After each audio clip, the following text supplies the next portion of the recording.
ನಮಸ್ತೆ ಎಲ್ಲರಿಗೂ. ಈಗಾಗಲೇ ನಿಮ್ಗೆ ಗೊತ್ತಾಗಿರಬೇಕು ನಾನೇನು ತೋರಿಸ್ತಾ ಇದ್ದೀನಿ ಅಂತ. ಇನ್ನೂ ಗೊತ್ತಾಗಿಲ್ಲ ಅಂದರೆ ಹೇಳ್ತೀನಿ ಅದೇನು ಅಂತ. ಅದಕ್ಕೂ ಮುಂಚೆ ನೀವೇನಾದ್ರು ನಮ್ಮ ಚಾನಲ್ನ ಸಬ್ಸ್ಕ್ರೈಬ್ ಮಾಡಿಲ್ಲ ಅಂತಂದರೆ ಅಥವಾ ನಮ್ಮ ಪೇಜ್ನ ಫಾಲೋ ಮಾಡ್ತಾರೆ ಅಂದರೆ ದಯವಿಟ್ಟು ಫಾಲೋ ಮಾಡಿ, ಸಬ್ಸ್ಕ್ರೈಬ್ ಮಾಡಿ. ನಮ್ಮೆಲ್ಲರಿಗೂ ತಿಳಿದಿರೋ ಹಾಗೆ ಬೆಂಗಳೂರು ಕರಗ ಬಂದು ತುಂಬ ಫೇಮಸ್. ಈಗ ನಾವು ಬೆಂಗಳೂರಲ್ಲದೆ ತುಂಬ ಕಡೆ ಕರಗಗಳನ್ನ ನೋಡ್ತೀವಿ. ಈಗ ನಾನು ನಿಮಗೆ ತೋರಿಸ್ತಾರಂಥ ಕರಗ ಬಂದು ನಾಗವಾರದಲ್ಲಿ ನಡೆಯೋ ಕರಗ. ಇಲ್ಲೂ ಏನು ಕಡಿಮೆ ಜನ ಇರಲಿಲ್ಲ.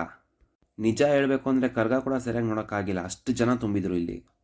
ಏನಿಲ್ಲ ಅಂತಂದರೂ 1,00,000ದಿಂದ 2,00,000 ಜನ ಸೇರಿದರು ಈ ಕಾರ್ಯಕ್ರಮಕ್ಕೆ. ಈ ಕಾರ್ಯಕ್ರಮ ಬರೀ ಒಂದೇ ದಿನಕ್ಕೆ ಮುಗ್ದೋಗುತ್ತೆ ಅಂತ ಅಂದ್ಕೊಂಡ್ಬೇಡಿ. ಕಂಟಿನ್ಯೂಸ್ ಆಗಿ 3 ದಿನ ನಡೀತಾರೆ ಈ ಕಾರ್ಯಕ್ರಮ. ನಾವಂತೂ 3 ದಿನ ಇಲ್ಲೇ ಇದ್ದು ಎಲ್ಲ ಪ್ರೋಗ್ರಾಮ್ಗಳನ್ನ ನೋಡ್ಕೊಂಡು ಬಂದ್ವಿ. ನಿಮಗೂ ಕೂಡ ಈ ವಿಡಿಯೋ ನೋಡಿ ತುಂಬ ಇಷ್ಟ ಆಗ್ತಾ ಇದ್ರೆ ನೀವು ಕೂಡ ನಿಮ್ಮ ಫ್ಯಾಮಿಲಿ ಜೊತೆ ಬಂದು ಈ ಕರಗನ ನೋಡ್ಬೋದು. ಇದು ಕೂಡ ಬೆಂಗಳೂರಲ್ಲಿ ನಡೆಯೋದ್ರಿಂದ ನಿಮಗೇನು ಜಾಸ್ತಿ ದೂರ ಕೂಡ ಅನಿಸಲ್ಲ. ನಿಮ್ಮ ಮನೇಲಿ ಮಕ್ಕಳೇನಾರ ಇದ್ದು ಈ ಪ್ರೋಗ್ರಾಮ್ ಕರ್ಕೊಂಡು ಹೋಗಬೇಕು ಅಂತ ತುಂಬ ಆಸೆ ಇದ್ದರೆ ದಯವಿಟ್ಟು ಮಕ್ಕಳನ್ನ ಹುಷಾರಾಗಿ ಇಟ್ಕೊಳ್ಳಿ. ಯಾಕಂದರೆ ಮಕ್ಕಳೇನಾರ ಕಳೆದೋದ್ರೆ ಇಲ್ಲಿ ಸಿಗೋದು ತುಂಬ ಕಷ್ಟನೇ ಇರೋದ್ರಿಂದ ದಯವಿಟ್ಟು ನಿಮ್ಮ ಮಕ್ಕಳನ್ನ ಜೋಪಾನ. ವಿಡಿಯೋ ಏನಾದ್ರು ತುಂಬ ಇಷ್ಟ ಆಗಿದೆ ನಿಮ್ಮ ಫ್ರೆಂಡ್ಸ್ ಕೂಡ ಶೇರ್ ಮಾಡಿ. ಹಾಗೆ ಇದೇ ಥರ ವೀಡಿಯೋಗಳಿಗಾಗಿ ನಮ್ಮ ಚಾನಲ್ನ ಸಬ್ಸ್ಕ್ರೈಬ್ ಮಾಡೋದು ಮಾತ್ರ ದಯವಿಟ್ಟು ಮರಿಬೇಡಿ. ಮತ್ತೆ ಸಿಗೋಣ. ಧನ್ಯವಾದ.